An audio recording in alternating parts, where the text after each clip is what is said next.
We can't watch Twin Peaks all the time. Sometimes we have to watch something else, or play video games. Have you ever played a video game? I played a video game once. It was called Excite Bike. Sometimes we're in the mood for Twin Peaks, but perhaps the time is not right to watch Twin Peaks.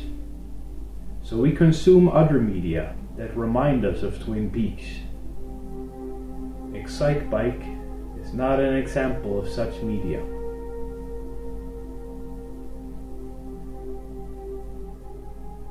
Ever since I watched Twin Peaks for the first time, I get this itch sometimes. An itch that only Twin Peaks can scratch. But Twin Peaks is special. I like to wait a few years before I watch it again. So what do I do in between? Well, I could go out with a flashlight in the middle of the night and look at the wind blowing through the trees. I get that urge sometimes. Or I could play Alan Wake. This is a game that wears its inspirations on its sleeve. It's a love letter to things like Twin Peaks, Stephen King, and The Twilight Zone, and it's full of all those things that we love. Coffee thermoses, a mystery, and a very familiar looking diner. If you're a Twin Peaks fan, and you're also into video games, then you've probably already played this game, but if you haven't, you should definitely check out the remastered version that we got a while ago. I told myself I could rest here, sleep here, and forget about my work.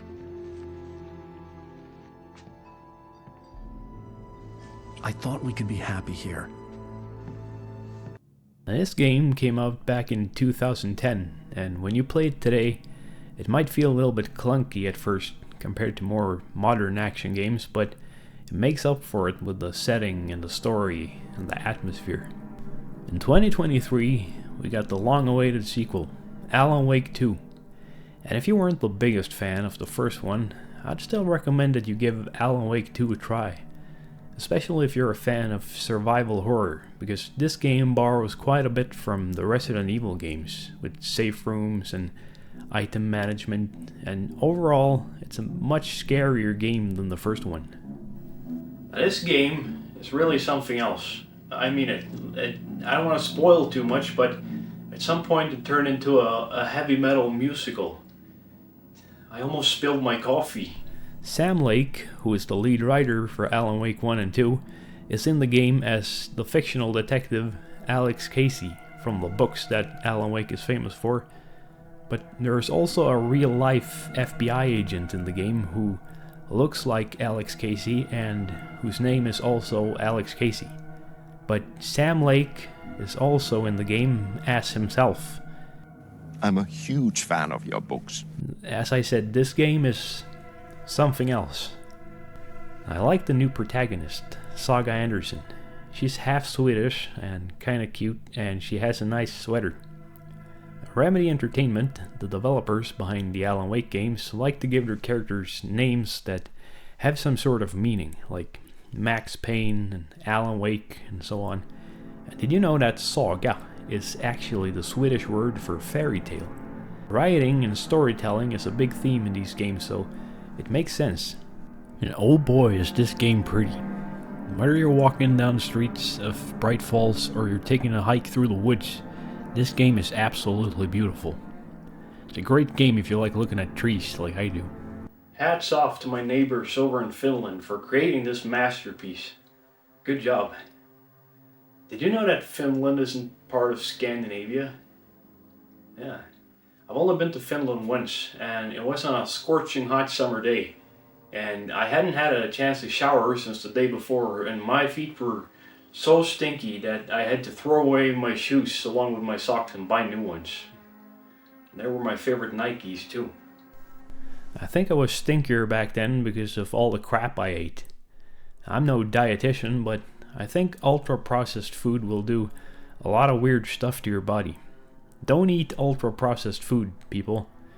I don't know, but I'm pretty sure a mostly plant-based diet is the way to go. I mean, look at what the healthiest people in the world are eating. You can do what you want, but I want to be healthy and strong even when I'm in my 80s. If you eat mostly whole foods and make sure to bend your knees instead of your back, you're already doing a lot better than a lot of people I know. People here in the West don't use their knees a lot. Look at old people in Okinawa who sit on the floor. And I've gone off topic a little bit here. I'm sorry. Misery is a movie that I often find myself watching when I'm in the mood for Twin Peaks. It's based on the book by Stephen King, and I gotta say, this is one of those cases where the movie really feels like the book. Even if they changed some minor stuff, the movie feels almost exactly like how I remembered the book in my head. Both Kathy Bates and James Caan are fantastic in this movie, but Bates really steals the show as Annie Wilkes. Now, this movie might not be that similar to Twin Peaks in terms of its story and how it's told, but there's something about that rural setting and the fact that it feels very early 90s that gives me that same feeling somehow. Fargo is another one of those movies, I would say. Some movies just manage to kind of scratch that same itch. It doesn't have to be about people trying to solve a mystery or a murder. You don't really need all that surreal imagery that we see in Twin Peaks in order to capture that feeling. It's a little bit hard to explain, but there's something about the setting and the production design and the way that TV shows looked back then, and the sets and the music and everything mixed with that dreamlike atmosphere that makes Twin Peaks feel like some strange childhood memory almost. I mean, I grew up in Sweden, not Washington, but it feels similar enough. I'm not always good at putting how I feel into words, but it's a vibe, as the kids would say. Unless you're watching this in 2035, then maybe the kids don't say that anymore. Maybe they say something like, "This is the longest fish. The longest fish." Remember, you heard it here first. I don't know. One time, me and my ex-girlfriend were having coffee with her friend, and then my ex got up to go to the bathroom, and the first thing her friend said to me when we were alone was that I talk like an old man. She meant nothing by it. She's a nice person.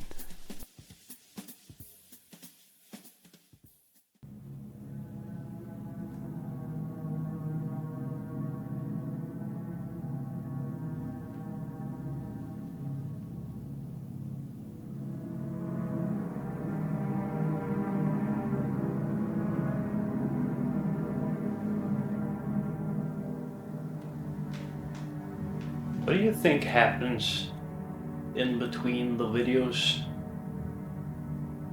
Have you ever seen me in real life? Where in the world do you think this room exists? Do you think this is a desk?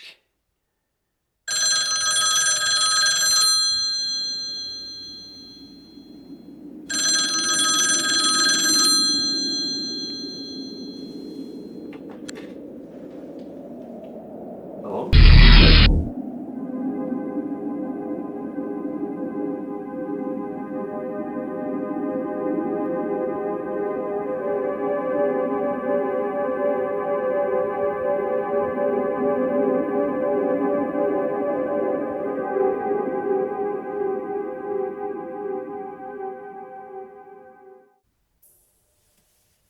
Before making this video, I watched a movie called The Wolf of Snow Hollow, because I thought that's something I'd watch when I'm in the mood for Twin Peaks.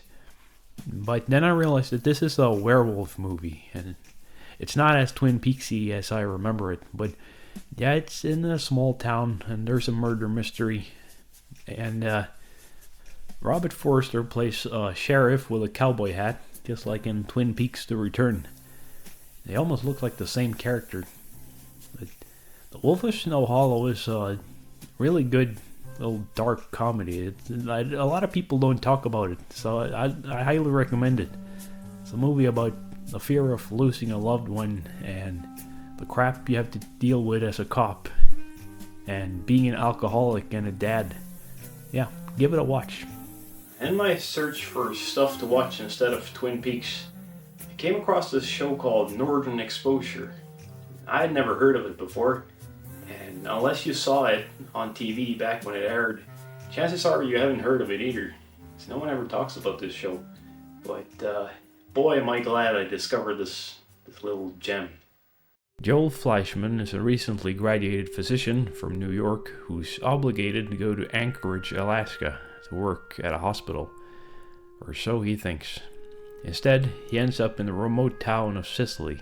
If what you appreciate most about Twin Peaks are the darker undertones of the show, then maybe Northern Exposure is not the show for you.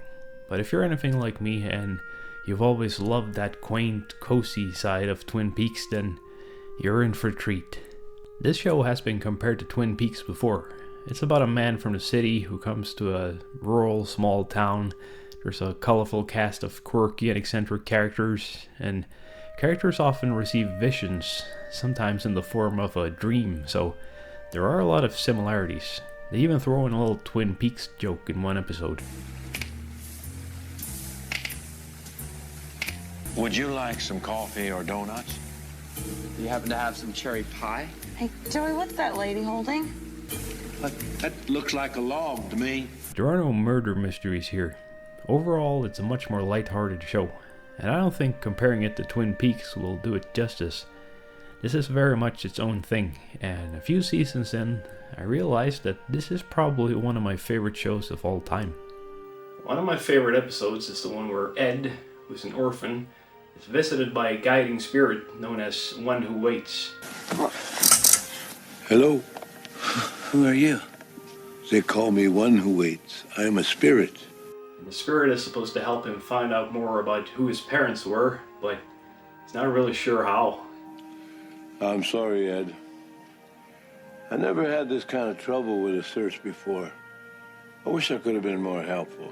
Oh, that's okay. You're just a spirit, not a god. You did the best you could. This show is like that. It doesn't always give you the answers that you thought you wanted. Every episode has a theme or a message, and in the end, you're left to reflect over what you've seen with some pretty shots of a landscape or the town and some nice music to go along with it. This show is very beautiful at times. Sicily has a big community of Alaskan natives, and I don't know how accurate the depiction of Tlingit culture is in Northern Exposure, but I love that it plays a big role in this show. There's so much fascinating and beautiful Native American culture, yet I don't feel like you see it too often in popular media. It's a shame. I watched the final season of this show just the other day, and it's always bittersweet when you watch the final episode of a show that you love. Even if I could just go back and watch it again, it's still strange to think that that final scene, that final episode, is the last that the world ever saw of Sicily, Alaska. At least with your favorite show, you can always come back to it and watch it again.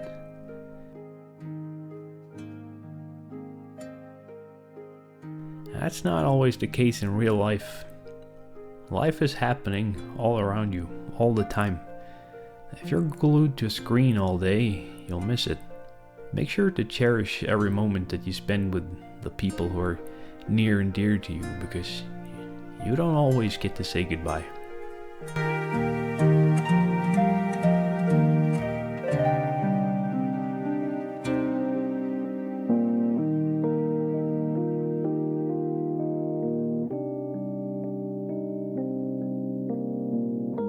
Don't let life pass you by. And remember to bend your knees. I wish you all the best. Take care.